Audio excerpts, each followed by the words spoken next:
It's called the granddaddy of all dust storms. In fact, the freakish-looking haboob normally happens in the Sahara Desert. However, Phoenix experiences 3 haboobs on average during the summer monsoon season. So could a haboob plow through Yuma or El Centro? Chief Meteorologist Gary Frank joins us with the answer on more and what causes this dust storm phenomena. Gary. It's called the granddaddy of all dust storms, and the word haboob comes from the Arab word hab, meaning wind. Now, a haboob is an intense dust storm created by a downburst of strong winds generated from a thunderstorm. The fact there's plenty of open desert and sand dunes surrounding El Centro fuel to aid in the creation of these often biblical-looking storms.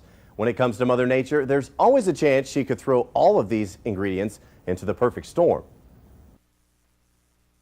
Setting is late spring. The calendar reads late June. After 2 of our driest months have come and gone, we've barely seen a cloud in the sky, let alone felt a drop of rain. But this day feels a little bit different. It's muggier outside. Big puffy clouds are starting to dominate the noon sky. You don't think much of it until you notice 30 minutes later, that same cloud looks quite a bit bigger. Something's brewing in the sky. Then you realize it's monsoon season. For many in our area, monsoon season provides us a time of excitement. Rain, lightning, and wind grace us with their presence, whether directly or merely providing a scenic backdrop in the distance as we gaze into the desert sky. But every positive often draws a negative along with it. Flooding rain, wildfires caused by lightning, and damage from the wind. We saw a good example of the latter in early April when there were area-wide wind gusts of over 60 miles per hour, and those weren't even caused by a thunderstorm. This wasn't a haboob, but merely gusty winds from a very sharp pressure gradient. So could one of these thunderstorm-generated large-scale dust storms affect our area? I asked Warning Coordination Meteorologist Ken Waters of the National Weather Service office in Phoenix that very question. They're not as common to have the really large-scale, really big ones there. It's more likely that Yuma's going to get ones that have been maybe traveling for a ways, like some that come from central Arizona, but you can still have them. The big key here is the source of dust. There's a greater source of dust actually in central and southern Arizona than what you have out in Yuma. For that reason, primarily, that's why you're less likely to get the really large storms, but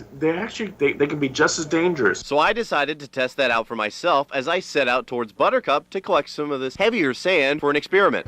When we talk about these massive dust storms, or haboobs as they are often referred to, we see a big cloud of dust in the air. Now, what is that dust containing? Well, it starts with sand and many other dirt particles, and the size of the particles are what we refer to. It's a lighter sand, and you can see it just falls through my hands, which is one of the reasons that we see it pick up so well. This is the sand that's a little bit different than the one we see about 95% of the areas. Now, in the dunes, Glamis, Buttercup area specifically, we got this one from Buttercup. Now, looking at it right now, we can see just a little bit more coarse.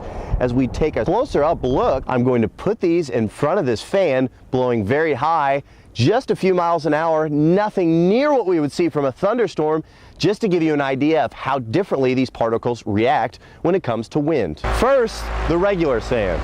Notice with the typical sand, it's affected by the fan right away. Now this is the sand from the sand dunes.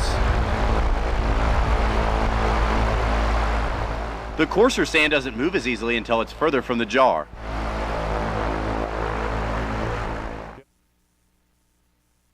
Despite the different shapes and sizes to these elements that can be picked up by the wind, the bottom line is that haboobs are possible in our area, ranging from local areas to widespread and cross-state. Haboobs are absolutely an aspect of our local weather palette and should be taken very seriously. This one behind us, sent by Donna T. just today. This was a picture in El Centro from last year. So just a smaller scale one to the ones that we mentioned earlier that look more of a biblical scale. Only Mother Nature knows what's in store for this monsoon season, but we'll keep you up to date right here in the Skywarn Weather Lab. Reporting from the Newsplex, Chief Meteorologist Gary Frank, 13 on your side.